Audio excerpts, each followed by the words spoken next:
Ever notice that F02 code flash on your Goodman furnace and instantly start to worry? You're not alone, so let's clear up what's really going on. First, on many modern Goodman furnaces, especially the GM9S series and other multi-speed models, F02 isn't always bad news. In fact, most of the time, it's just a status code.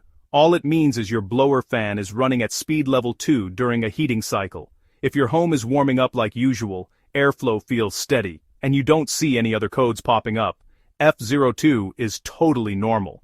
No need to panic or call for repairs. But, on some models, F02 can show if the control board notices your blower isn't running quite as fast as it should. That doesn't always mean something's broken. Sometimes, your furnace is just pausing to protect itself.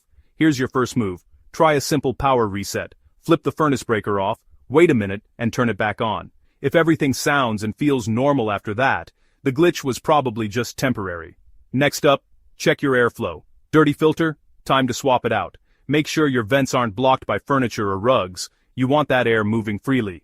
Good airflow keeps your blower fan on track. Listen to your blower as the furnace starts up. If it sounds smooth and the heat is steady, you're in good shape. But if the fan seems strained or you notice uneven airflow, it's smart to call in a pro. Sometimes F02 can also hint at deeper issues like ignition sensing or venting problems. Those need a technician with the right tools.